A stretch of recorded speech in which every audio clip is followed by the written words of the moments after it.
So in this interview, it's a good interview. You'll be able to see that I talk clearly. I'm confident with what I say. I'm prepared from what I'm going to say as well. I've done some research on what the questions will be about. Open speaking. So my body's open and I'm ready for the questions. So Sam, tell us a little bit about yourself. Well, I started playing football at the age of 5, and well, I've been brought up around football all my life. But my parents, my dad played for Northern Ireland, he played for Manchester United. So I've been brought up all around football. It's something that I've done for all my life, and well, now I'm currently playing for AFC Fylde, and being asked to go and play for my country as well. So it's going really well. That's fantastic. So as an upcoming footballer, how do you deal with the pressures of fame? It's something you have to deal with as a player. It comes with the name of being a footballer. I go across to the fans and sign a few shirts, stuff like that. Get to know the fans a bit more rather than being all closed up inside, so they know what you're about.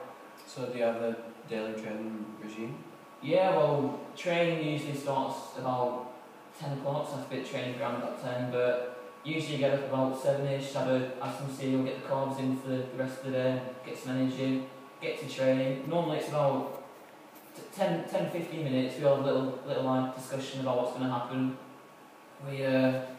We do, normally it's fitness training, so that involves weight training, a bit of cardio, a bit of running in and out and stuff like that really, and then go in and have a bit of breakfast, or that could be, usually it's just cereal and muesli, stuff like that, maybe Kellogg's, cornflakes, but then we got do some ball drills and stuff like that, but depends, if we've got a hard match coming up, then we'll work on that aspects that we need to do. So say we're playing Chelsea, we know they're quite an attacking team, so we'll work a lot on defence, but it depends what match we're going to have come up. Yeah. So do you have a specific diet plan, or do you seek whatever you want? I shouldn't really be saying this, but sometimes I have a few Mars bars now and again, but yeah, it's best to get the carbohydrates in, so spaghetti, bread, that kind of stuff, but I don't usually fat out on ice cream, sweets. We do have a set plan of what we need to eat, but it's not really specific. We can go off and have a pizza now and again. As long as we're not having it every single day, we're making sure we're getting our nutrients and stuff, and it's alright. Yeah. And how's your relationship with your club and teammates? Yeah, well, I've only just joined, so I'm still getting to know them, but it's going really well. The manager, he acts as more of a father figure for me. Like, he'll tell you what to do, improvements you need to do, stuff like that really, and all my players, my peers around me, really supportive in what I do, thinking that they say to me that I can improve, and shows me a way of which to do it. Yeah, that's great. So what do you like to do in your free time while you're just chilling out?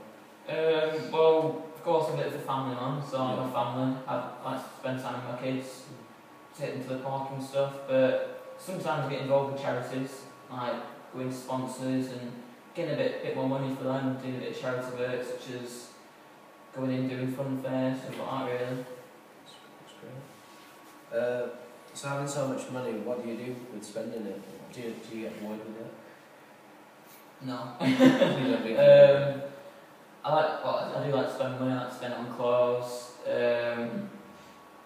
have a nice house, nice car, but I don't go crazy on it, if you know what I mean. I won't go out and spend thousands of pounds every weekend.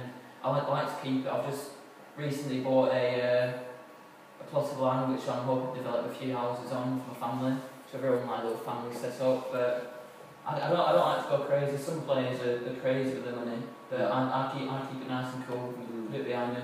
So, life. would you say that you're more of a greedy money player, or would you say you're more of a passionate football player? Definitely passionate. It's something I've grown up with, as I said, and I just love playing football. If I didn't get paid for playing football, then I wouldn't be that bothered, but the money is just a bonus. But I just love it, it's a dream for me. And what's your family life like at home? Is it okay? Yeah, it's really good. I've just recently got married to my wonderful wife. That's fantastic. Thank you. And yeah, it's really good. They always support me in what I do. My family's always behind me there at matches, watching me and stuff like that. And I think really like the football aspect, so the fame and stuff. So it's going really well. And for the last question, Sam, is there any advice you'd like to give to any of your upcoming simply just keep trying. Don't give up. It's when I was about 15, 16, I thought I'd never make it. Yeah. But I got picked up at the age of 17, and I just carried on playing, trying to improve. Best thing to do is to work on your fitness, your strength. It doesn't matter how tall you are. Sometimes people say that small players won't make it, but you see the likes of Messi and Mata, people like that, they're not tall, like myself. I'm not tall, but I've made it. It's just keep trying and don't give up, that's all I say. Well, thank you very much, Sam. That's the interview done. Thank you very much. Thank you. You too.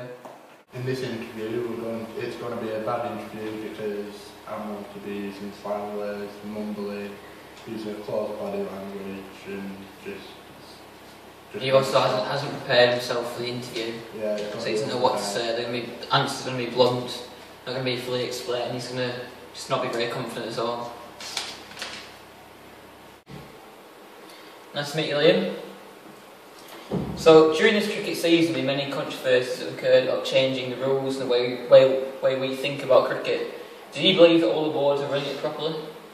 Well, I think some aren't, because different countries have different ways of running all the work and everything they do. Look over at Pakistan, they seem to have been cheating a bit, tampering with balls and messing up. And look at England, we've got all the best coaches in the world and everything like that. All our players are normal, they play the game how it's meant to be played, so it depends where you are really. How do you feel that your season is going? I just feel like my season's going absolutely beep. But I can't really affect the way that is because I just need to get back on forward. So how will you deal with that? Just training and so will you do some more training? I'll have to get back in nets, have a few short knocks, maybe go back to my county, have a few games for them and see how I do, and that's about it. Well, your county's results seem to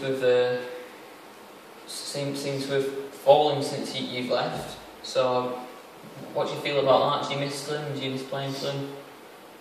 I prefer playing for England because we get to travel the world, we get to go to all the best grounds in the world, play top class cricket, so it's best for me.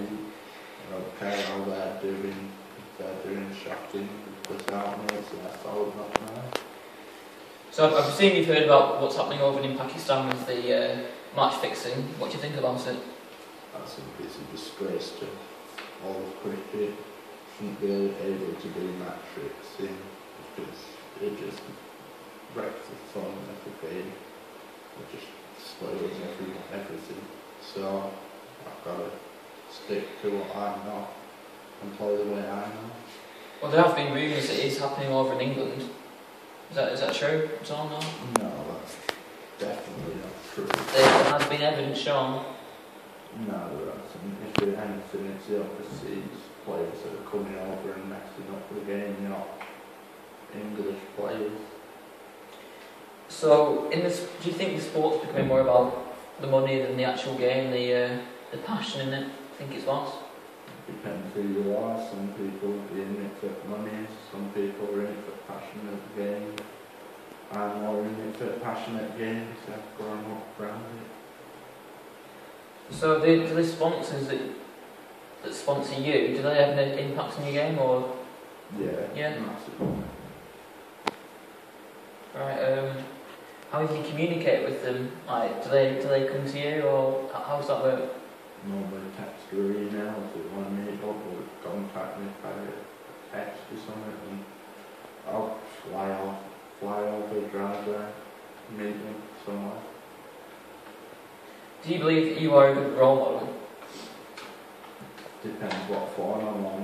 My behaviours in sport varies on if I'm playing well or not, because recently I've been batting awful, I've knocked the stumps over 3 times, I've matched bans, so I don't think no change much with all that, but when I'm on top 4, we should do because I don't do anything wrong. Well, thank you very much for your time, Liam. It's good speaking to you.